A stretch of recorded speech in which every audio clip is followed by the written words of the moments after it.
أما بعد فقد قال رسول الله صلى الله عليه وسلم العمرة إلى العمرة كفارة لما بينهما والحج المبرور ليس له الجزاء إلا الجنة أو كما قال. فعبادتونو کی بعض عبادتونو اللہ دا سے مقرر کری دی کہ داغی تعلق دا یو خاص ځای سره دی، او بعض عبادتونو داسې دي چې هغه هر ځای کېږي.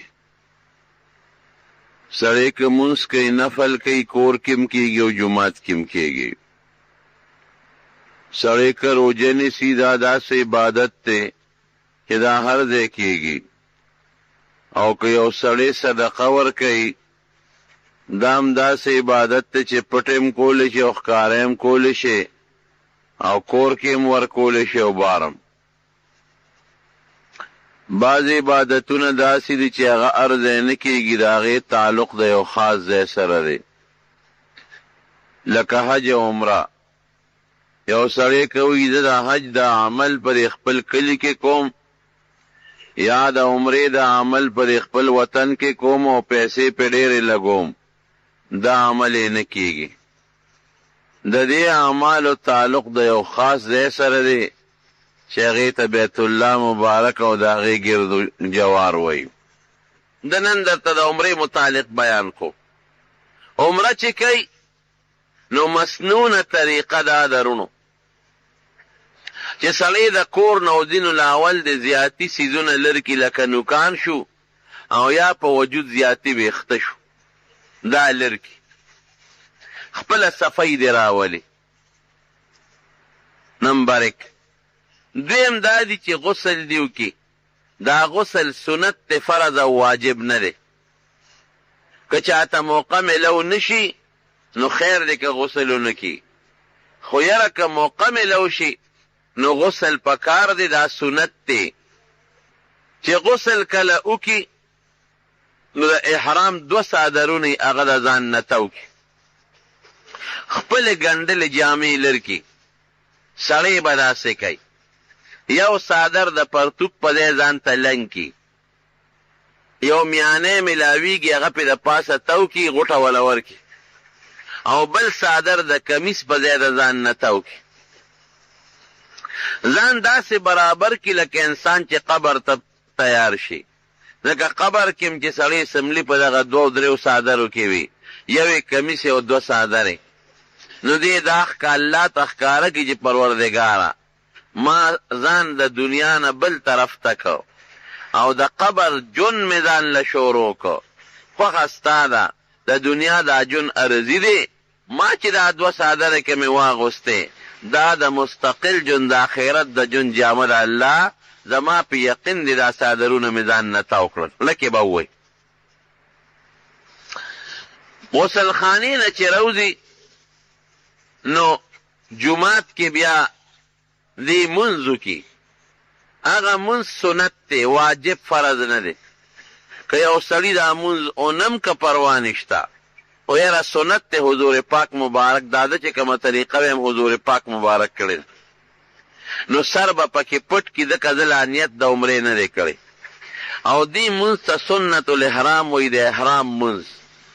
نو که په خولې وایي او کړه کې وایي چې دا د عمرې د احرام د منځ نیت کوم، یا که ده وایي 2 رکعته نفل نیت کوم هم پروا نشته.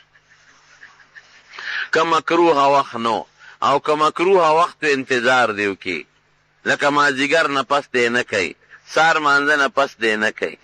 او که انتظار هم نشو کېدی ګاډې ته ته نو خیر دی، هسې د نیت وکړي دا مونځ بیا نه کوي، د مانځه نه پس سر ښکاره کړي نو دی د عمرې نیت وکړي. په خولې م ویلی شي، په پښتو کې او په عربی کې اللهم انی اريد العمرة فیسرها لی وتقبلها مني. یا الله د عمرې نیت کوم، اراده کوم، وی خدای ته ما ته آسانه کې او ما ته قبوله کړي، ما نه قبوله کړي.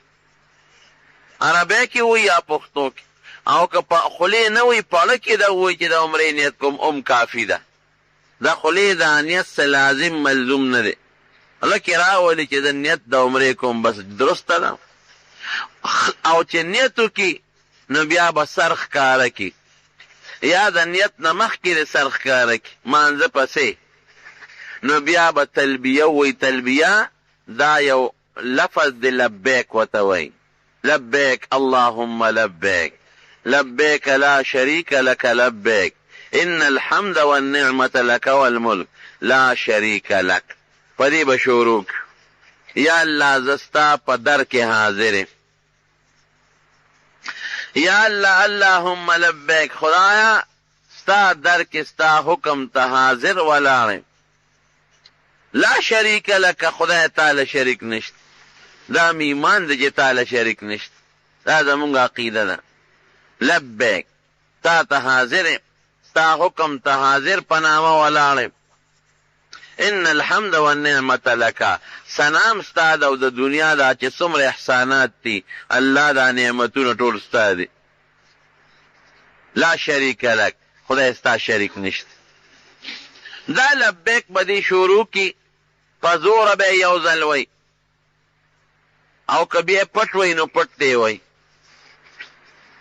زنانا بسکی دا زنانو احرام دا سرو پشان دینا دی بس خپلو گندلو جامو کې بای زمونږ په وطن کې دا مشهور د زنانه ځان له رومال جوړ کړی وي دا مې احرام دی نه احرام د زنانو نی دا صرف دې دپاره زنانه په سر کې چې د سر دا ویښتې پې کلک شي او پرده د سر یې پې راشي نور که دغه د زنانو دغه سپوټې نی او خپله لوپټی په سر یا خپله برقې په سر نو هم کافي ده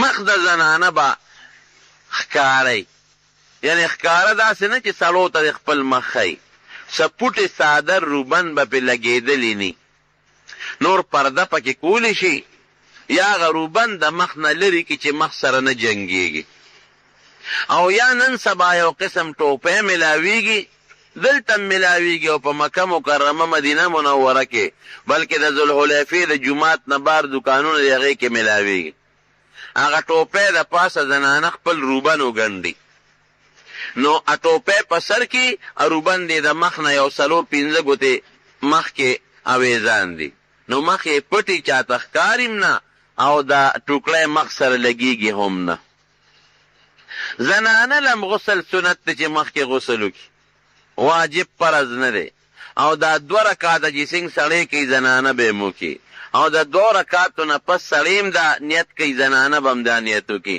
خو زنانه به کوشش کوي چې اواز یې اوچت نه سړی هم لبیک وایي زنانه به هم وایي سړی به په اوچت اواز وي او زنانه به په پټ اواز باندې وایي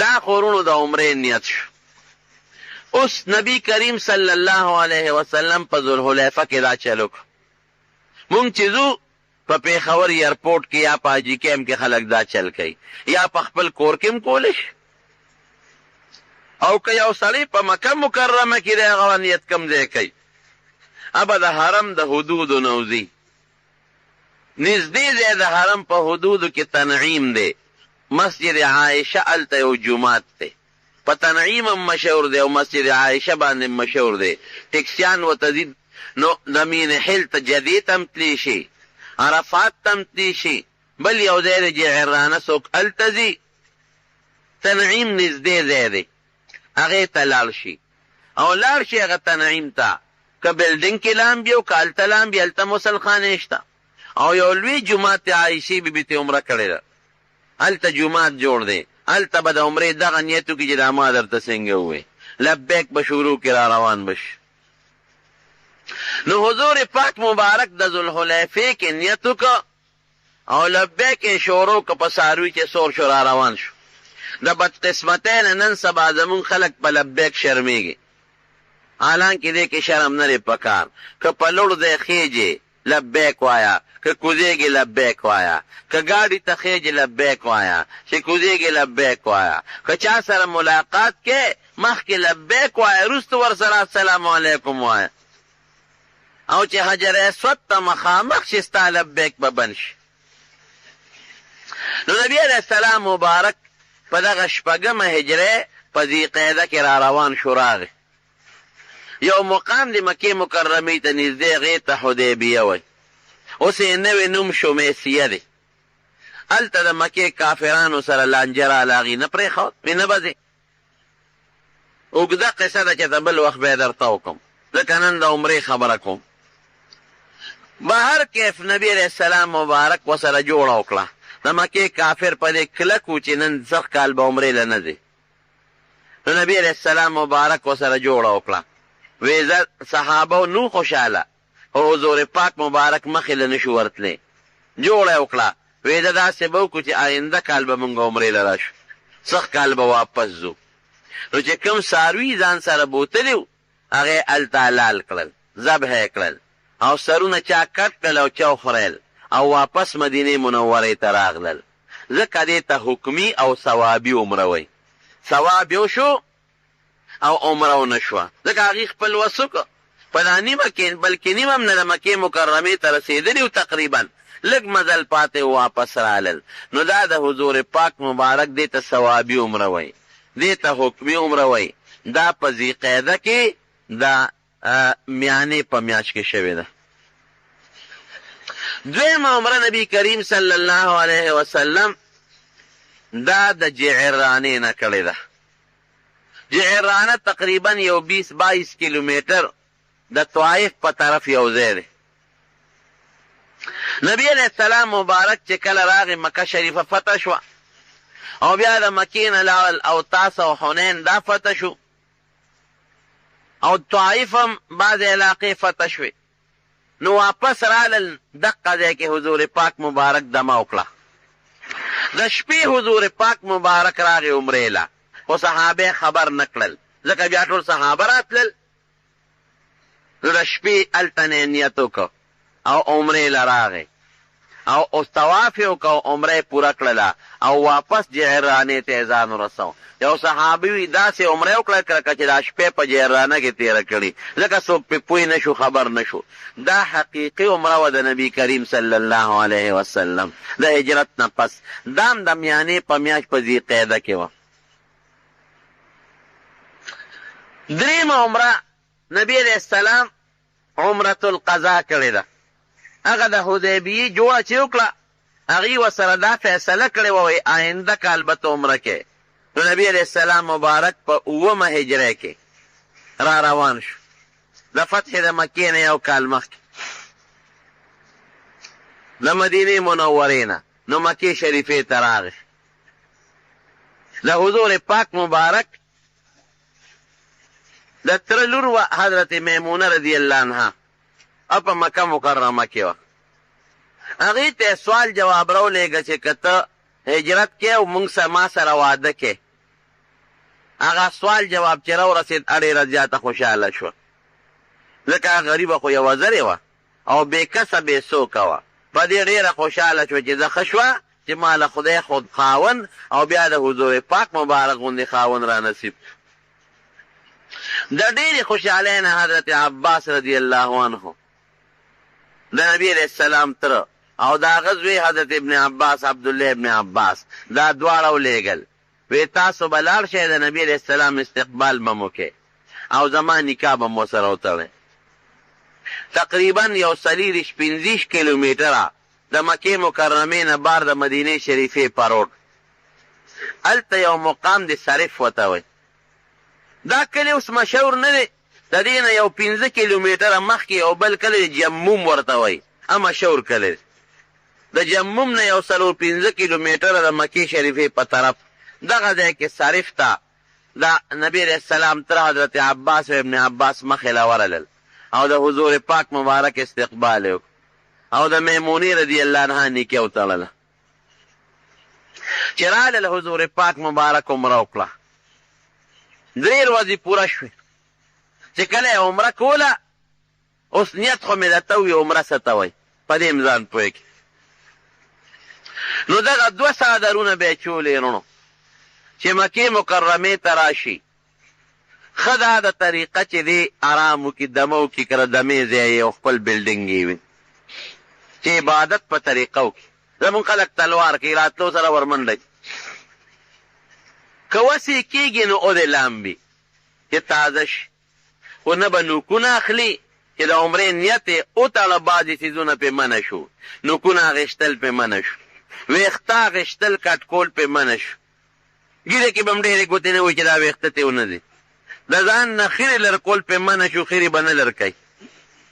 خوشبویي استعمالول پې منع دي تر دې حده پورې چې خوشبویه مالټه خوړل یا خوشبویه ترکاري کې دا لونګ پکې چولی شوي، د دې استعمال مکروه دی، ځان به ساتي. ټوپۍ به نه په سروي، جامې به نه اغوندي ګنډلې، او دا د خپې دا ګیټۍ څه چپل به په خپو کې یا کیړی چې د خپې دا ګیټۍ او د پنجې دا بر هډوکې پکې ښکاري. بیبي ته به نه نږدې کېږي او د خپل خواهش خبرو نه به هم ځان ساتي، دا کار به هم نه کوي. نو چې بلډینګ کې دی لږ دمه شي او غسل وکړي سنت دی، نو دی به راشي بیت الله مبارک. نو چې جومات ته راننوځي، دا د هر جومات طریقه ده، نو دی به الله اکبر بسم الله وی، بسم الله والسلام علی رسول الله، دا دی وی، او بیا دی وی چې اللهم اغفر لی ذنوبی وافتح لی ابواب رحمتک. که داسې نشي ویلی صرف اللهم رب انی اسألک څه شی دی افتح لی ابواب رحمتک، دا دی صرف وی، دا هم کافي ده. نو چې راننوځي نو بیت الله مبارک ته چې لا مخامخ شوي نه، طریقې ښه دا ده چې سر د ښکته وړي چې دی ورته پوره مخامخ شي او رانږدې کړي، نو سر دې پورته کړي، نو دی الله اکبر وی 3 ځله، الله اکبر الله اکبر الله اکبر، که ورسره ولله الحمد یم ویلی شي، نو لاس دې پورته کړي، دعا دې غواړي. دا لومبي نظر سره بیت الله چې سړی ویني او دعا کوي، نو پروردګار یې قبلوي. او دې جاړي که جلا نه ورځي، په قصد یې ځان جړغونې کړي، ځان لو غواړي، مسلمانانو لو غواړي. بیا دې تحیت المسجد نه کوي، د مکې مکرمې تحیت المسجد د هغې طواف دی. څادر به راوباسي، په دې ګس اوږې به یې ور واچوي، دې ته استبا وایي په عربۍ کې، ښې اوږه به ښکاره کړي.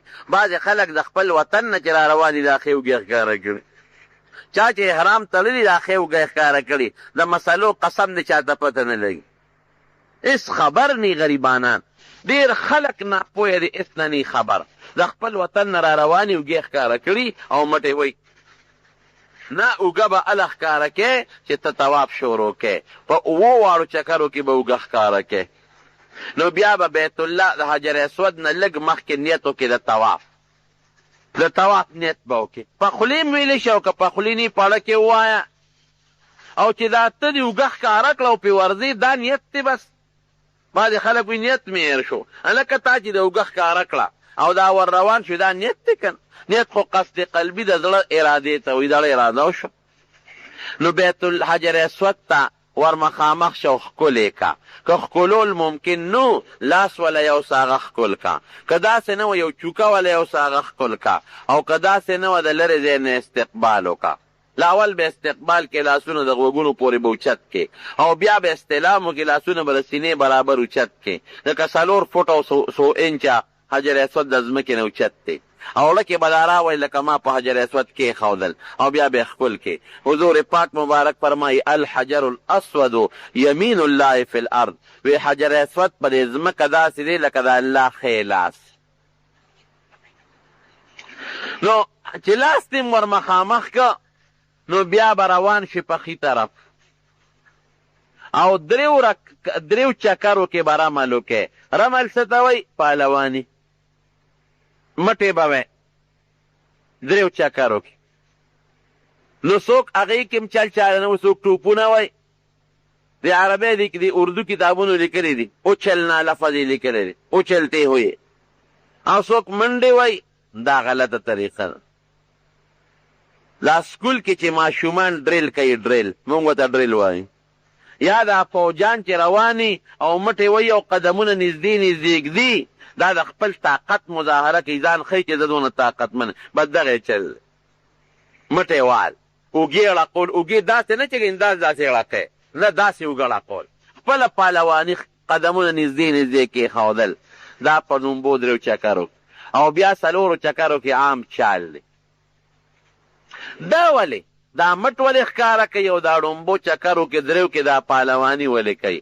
دا چې حضور پاک مبارک راغی په دغه عمرة القضا کې، د مکې کافر مخامخ یو غر دی په جبل کعبه په هغې ورته کېناستل او وی د مدینې هوا والي دي کمزوري دي. نبی علیہ السلام صحابه ورته وی پهلواني ورته وکړئ، مټ ورته ښکاره کړئ، ځکه دشمن به دشمن ته خپل طاقت ښیي. هغه دا الله ته خوښه شوه، وی بس اوس تر قیامته پورې چې څوک طواف کوي او ورپسې ساری کوي د عمرې طواف، دقه چل به کوي. بهر کې فرونو چې حجر اسود ته رارسي نو حق استلام به کوي، اووه چکرې به پوره کړي، په اووم چکر به بیا استلام وکړي، بیا به اوږه پټه کړي، دی ته طواف وایي. نو طواف څه شی شو؟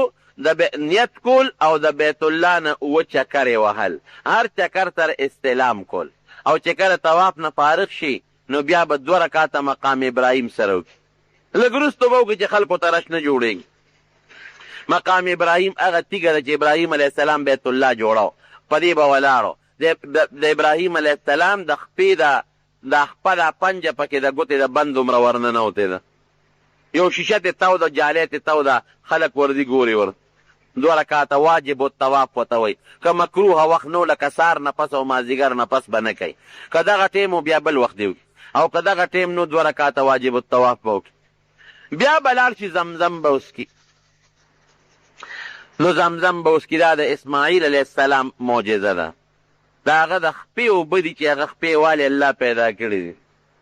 نو دونه به وسکي چې دا پختی به پرې راوپړسئ، ځکه حضور پاک مبارک فرمایي اسکی زمزم، دونه اسکی چې پختی پرې راوپړسوی. الزمزم لما شرب له. او د کم مقصد دپاره چې سړی زمزم سکی، الله ولا هغه مقصد پوره کوي. لاول علما لیکي وی او دی ګوري ته کتلم ورته ثواب دی، بیا دی بسم الله وی او په 3 کرتو دی وسکي، هر کرت کې دی الحمدلله ورسره وروسته وی. او یو دعا هم بعضې خلک کوي، پښتو کې به یې درته وویم خدای زه ستا نه علم کامله غواړم او خدای ستا دا زمزم دپاره د بیمارۍ دپاره د شفا ذریعه وګرځې. دا دی ووایي لږې نه ډېرې، او ډېرې سړی سټي نه شي له زمزم اوبه. بیا به لاړ شي صفا ته، د صفا غونډۍ ته به وخېږي، خو یا دې نه مخکې به یو استلام بل وکړي، سنت دی، که پاتې شو پروا نشته. د صفا غونډۍ ته چې وخېږي بیت الله ته به مخکې، هلته بیا خلک غلطي کوي، لاسونه لقوي، استلام کوي. هلته استلام نشته، دعا ده، دعا به وکړي بیت الله ته به مخکې. او دا به ووایي چې په هغې شروع کوم چې الله په قرآن کې شروع کړی، پښتو کې دی ابدأ بما بدأ الله به. او دا آیت به وایي ان الصفا والمروة من شعائر الله ومن حج البيت او اعتمر فلا جناح عليه ان يطوف بهما ومن تطوع خيرا فان الله شاکر علیم. که دا ورته یاد نیم پروا نشته نو بیا به روان شي مروه ته په عام چال. نو په دا مینځ کې 2 شنه راډونه دی، هغې کې به منډه وایي. ښځه به منډه نه وایي، سړی به وایي. ښځې باندې ګورې رمن نشته، ښه او نه پې اوږه ښکاره کول شته. مروه ته به ورسي نو مروه کې به بیا بیت الله ته مخکې دعا به وغواړي. بیا به صفا ته راشي، په صفا او په مروه به دعا کوي او دغه 2 شنو راډونو منځ کې منډه به وایي. نو اووم چپکر به په مروه پوره شي. د عمرې نیت یې کړی دی نو سر دې وخورئ او یا دې د ګوتې د بند دومره ویښته کټ کړي. که د چا د سر ویښته دومره واړو چې د ګوتې د بند نه واړه دي نو په کټ کولو کار نه کېږي، بیا به یې خامخا خورئ. او که د چا ویښته غټو نو خرایل یې ډېر ثواب دی، ځکه حضور پاک مبارک خریونکي ته 3 ځله دعا کړې ده او کټ کوونکي ته 1 ځل کړې ده. خو ګورې بعضې خلکو ویښته واړي او کټ یې کوي، داسې به نه کوي. کم از کم د ګوتې د بند دومره ویښته به د 4 حصې کټ کوي، دا لازمه ده. سر چې وخورئ یې کټ کړي. نو که بیا 2 رکعاته د شکرې مونځ کوي نفل، ښه خبره ده، که نه کوي پروا نشته. ورونو اوس دې طواف کې به څه وایي؟ طواف کې د الله ذکر دی کوي او دعاګانې دی کوي. په دعاګانو ځان ستړی کو، ذکر کوه. او طواف کې بیت الله شریف ته د حجر اسود نه ما سوا مخکول ګناه ده، طواف پې خرابېږي. او که مونځ در باندې راغی نو خیر دی مونځ وکړه، بیا د هغه ځای نه شروع کا. او حجر اسود ته په طواف کې بیت الله ته کتل ښه نه دي، مکروه دي. سینه مخامخ کولو سره فاسدېږي او هسې کتل ورته مکروه دي. د حجر اسود ته کتی شي، بل ځای ته نه. دعاګانې پکې لوله، ذکر و اذکار چې څومره دې وسې کوه، او لکې وایه په خولې ستا د کور نه وی خدایه تاویږم، او ستا دې کور له راغلیم ستا دې در له پروردګاره بل در مې نشته. یو سړی ګناهګار وي هغه به لبیک وي، او د بره نه به ورته لا لفظ راته چې لا ستا دا لبیک مو وایه نه دی قبول. یو بزرګ ورته وی لکه ته د اواز اورې؟ وی دا طواف سله بیا کې چې نه یې قبلوي، د تاواز کوي چې نه یې قبلوم. وی دا خو بلا کلونه وشو چې د طواف کوم ماله دا اواز را کوي چې نه قبلوم. وی بیا تله ځان کړی، وی زه خو ګناهګار یم ډېر زیاته، او دا د الله در د دې ته راغلی یم. نو خیر دی چې دلته یې نه قبلي، ته راته بل در وښایه هلته به لاړ شه. زه خو ګناه مې کړه دلته راغلی د الله دې در له، او بل نشته. که بل وي وښایه هلته ځم، هلته ځم خو چې مات مې کې. دا بله کې راولې چې بل در نشته، الله دا یو در د دې ته راغلی. او که قبلی که نه زه ورته تاویږم دا در مې وله نیولی دی. وی بیا به هغه یو ځل لبیک وي، د بره نه به وله دوه ځله اواز راته لبیک لبیک. نو خپل عاجزي چې خدای دغه 2 څادرو کې د کفن درته تاویږم، او ټول درونه بچي مې پرېښي د کلي وطن ګټه وټه تجارت، او ستا دې در لره به راغلی یم. ګناه مې کړې ده راغلی یم، ګناهګار یم، حاجتمند یم، الله دا به مې قبلی. نو خدای سخي دی ښه. خدای من یعمل سوءا ومن یظلم نفسه ویعمل سوءا ثم یستغفر الله یجد الله التواب رحیما. دا د بیت الله په خلاف لیکلی دی چې که چا په ځان ظلم وکړو ګناه کړي او بیا د الله نه بخښنه وغواړي، الله به وبخي. قل یا عبادی الذین اسرفوا علی انفسهم لا تقنطوا من رحمت الله ان الله یغفر الذنوب جمیعا. ای هغې بندګانو چې په ځان هم زیاتې کړی دی، د الله د رحمت نه مه مایوسېږئ، الله ګناه بخي. دا آیات یې لیکلی په غلاف د پاسه. نو صفا مروه کې 3 ځایونو کې دعا قبلیږي. صفا غونډۍ د پاسه، د شنو راړونو منځ کې چې منډه وی، او په مروه د پاسه، او باقي چکر کې د الله ذکر دعا کوه. لا اله الا الله وحده لا شریک له له الملک وله الحمد وهو على كل شيء قدیر. دا دغه ځای دپاره لږ ښه ذکر دی. نو بس تا عمره خلاصه شوه، بیا د خپلې ګنډلې جامې اچوه. جګړې به چا سره په عمره کې نه کې، اختلاف به چا سره نه کې، اسیم کنزل ګناه د عمره کې به د دې نه ځان ساتي. د عمرې ثواب څومره دی؟ حضور پاک مبارک فرمایي د نیم حج برابر ثواب دی، چې 2 عمرې دی وکړه د پوره حج برابر ثواب به الله درکړي. دا یوه شو. دویم العمرة الى العمرة کفارة لما بینهما. د یوې عمرې نه پس د بلې عمرې پورې چې څومره ګناهونه دي کړي، دا دواړه عمرې د دې منځ د ګناهونو لپاره کفاره شوه. او حضور پاک فرمایي چې څوک طواف کوي، عمره کې خو طواف کوي، یو قدم چې پورته کوي او بل ږدي، الله ته ګناه رجې او مرتبه وله اوچتوي. دې ثوابونه شو. او چې کومه دعا لولي پروردګار هغه دعا وله قبلې فرشتې وله په دعا امین وی. او بیا د رمضان د عمرې ثواب څومره دی؟ ډېر مضبوط ثواب دی. حضور پاک مبارک فرمایي چا چې د رمضان په میاشت کې عمره وکړه، دله به الله داسې ثواب ورکړي لکه ما سره په ملګرتیا کې چې حج کړي، د نبي علیه السلام سره په ملګرتیا کې حج، د هغې برابر وله الله اجر او ثواب ورکوي. خدای پاک دې زمونږ او ستاسو دا سعادت نصیب کړي. دا د حضور پاک مبارک 3مه عمره. او 4مه عمره حضور پاک مبارک په ذوالحجه کې د اختر لوی اختر میاشت کې کړې ده، حجة الوداع. هغې خو بدن سره څاروي هم راوستل الالول به په حدیبیه کې 80 څاروي نبي علیه السلام راوستي وو. دا څه واجب فرض نه دي، ثوابي حلال یې کړل. په عمرة القضا کې یو روایت کې 100 دي، بلکې 80 څاروي راوستي دي حلال کړي دي. په حج کې 100 څاروي ذبح کړي دي حلال کړي دي، موږ یو څاروي نه شو حلالول. دا د دعا د قبلېدو ځای نه دي. دارنګې په طواف کې میزاب رحمت ته مخامخ چې دعا کوه قبلېږي، حجر اسود ته مخامخ چې دعا دې قبلېږي. او که وخت سره نو ملتزم ته ورشه، د بیت الله مبارک د دروازې او د حجر اسود منځ کې ځای دی. خو خدای دې زموږ د زړه مینه پیدا کړي.